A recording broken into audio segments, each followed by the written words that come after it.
euh, dans ce petit vidéo, vous montrer que tôt ou tard, dans le club, il faudra une fois mettre à jour les défauts.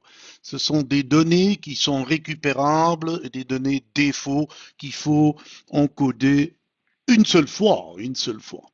Alors, je vais vous montrer ça. On va aller en administration. Et vous les trouverez ici dans les informations du club parce que c'est des défauts du club. Et il y a au fond 4 chapitres. Le premier, c'est à propos de nous. Une fois qu'on arrive là, notez bien qu'il y a 6 chapitres.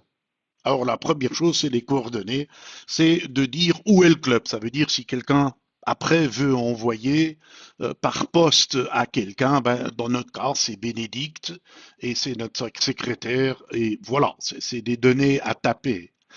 Présentation, c'est une information qu'on peut taper ici. Je vous fais remarquer qu'on peut ici, en cochant et décochant, déclarer combien de langues on veut. Et je vous fais aussi encore remarquer que le petit globe en bleu vous permet d'aller voir où ceci est présenté. Ben, vous verrez que c'est présenté sur une page et on voit, hein, c'est ce qui est là.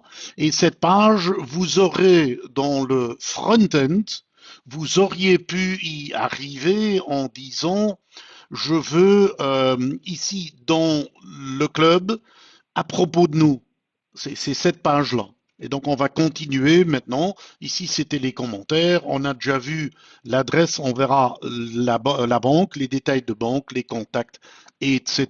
Donc je reviens ici en administration. Compte bancaire. Eh bien voilà, je vais faire édition parce qu'il n'y a pas beaucoup à expliquer. Il y a l'IBAN, le BIC, la banque et tout ça est à taper et à sauvegarder. Les liens externes, s'il y en a, nous on a une page Facebook, suffira de mettre l'URL là-bas.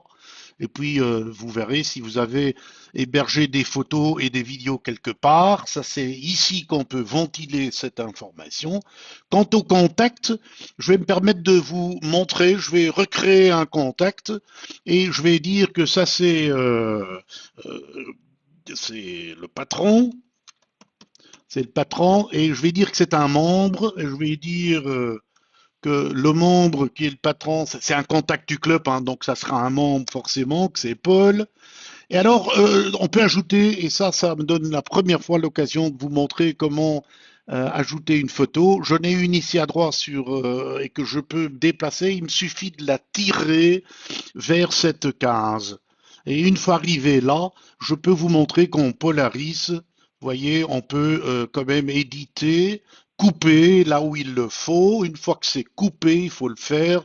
On peut sauvegarder et nous aurons Monsieur Kuhn qui s'appelle Paul deux fois, on pourra le retrouver sur la page qu'on a regardée tout à l'heure. Pour les clubs contacts, là je vais faire édition d'une des lignes qui est là.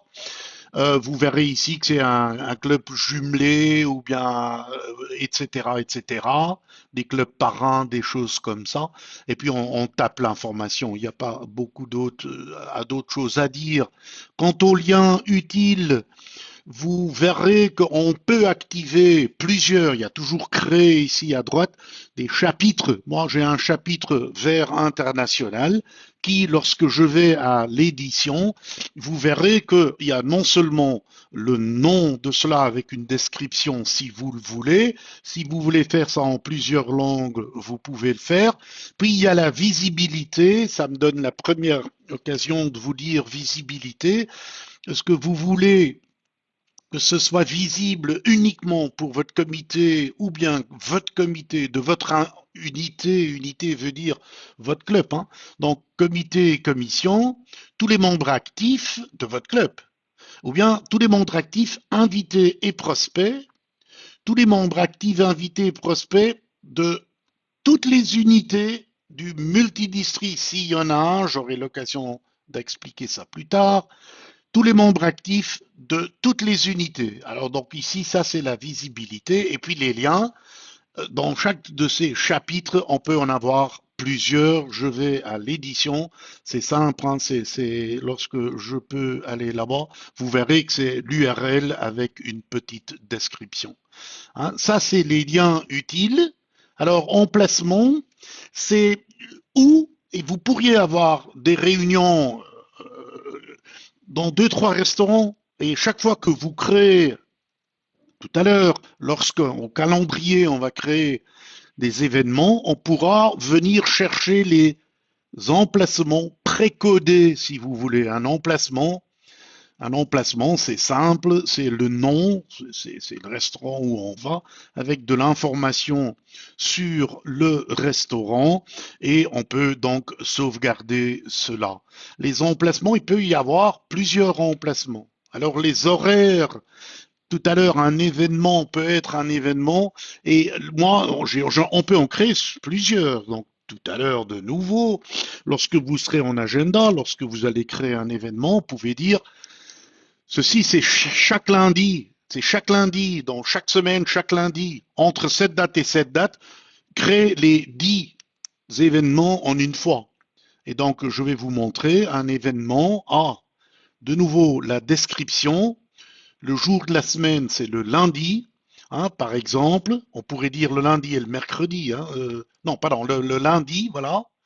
Et euh, chaque dernière semaine, moi je vais dire toutes les semaines, c'est une périodicité si vous voulez.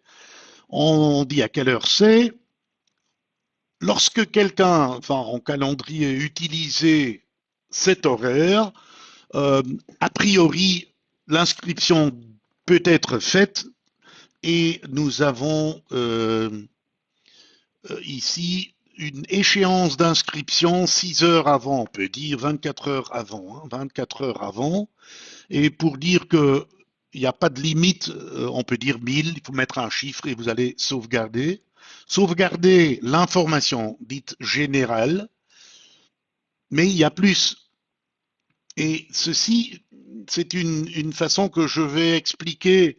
C'est l'éditeur, le nouvel éditeur de Polaris. Alors tout à l'heure, si vous voulez voir comment ça fonctionne, trouvez la vidéo qui explique exactement le nouvel éditeur de Polaris.